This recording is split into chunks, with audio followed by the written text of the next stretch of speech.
सद्गुरुदेव भगवान की जय। सद्गुरु बंदी छोर का डोरो अंगुल निर्देश। सद्गुरु बंदी छोर का डोरो अंगुल निर्देश। गुरु गमधर घर को चले पहुँचे सद्गुरु देश।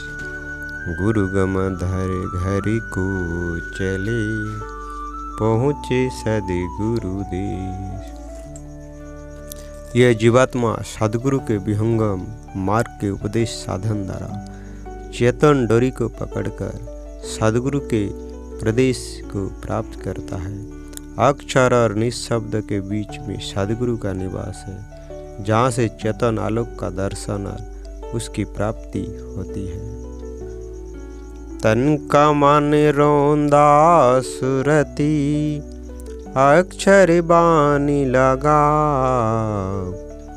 तन का मन रोंदा सुरती अक्षर बानी लगा। जुग जुक्ति से तानी मर्म निशानी घाव। जुग जुक्ति से तानी मर्म निशानी घाव।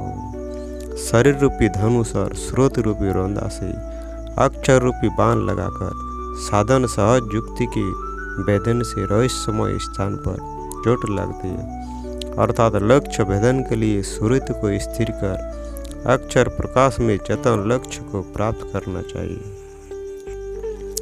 सहज शून्य के ओट में भेदी मंडली ज्ञान। सहज शून्य के ओट में भेदी मंडली ज्ञान।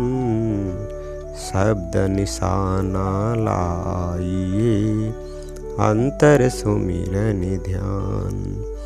शब्द निशाना लाइए अंतर सुमिरन ध्यान।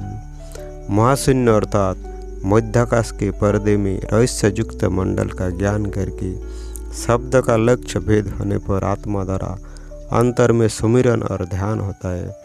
जब बाण और लक्ष्य एक होते हैं तभी ध्यान होता है। जब ध्याता की दृष्टि एक रूप से ध्येय में लग जाती है तभी ध्यान और सुमिरन का स्पष्ट स्वरूप प्रकट होता है। जब तक ध्याता को ध्यान का ज्ञान है, ध्येय प्रत्यक्ष दिखाई पड़ रहा है, त्रिपुटी के भाव को ध्यान कहते हैं। सुमिरन में आराध्य एवं उपासक के बीच में आवरण रहता है और ध्यान में साक्षात्कार साधन होता है एवं समाधि में तदाकार तन्मय स्वरूप ध्याता हो जाता है।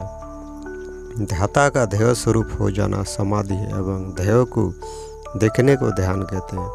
इस द्वय में ग्रंथकार ने बाण और धनुष एवं रोंदा का उदाहरण देकर ध्यान के स्वरूप के लक्षण का निरूपण किया है। जैसे पारधी बाण मारने पर बाण के स्वरूप होकर ही लक्ष्य के भेदन करता है, ऐसे ही आत्मा अक्षर रूपी बाण स्वरूप को शब्द लक्ष्य का भेदन करे। बोलिए सद्गुरुदेव भगवान की जय।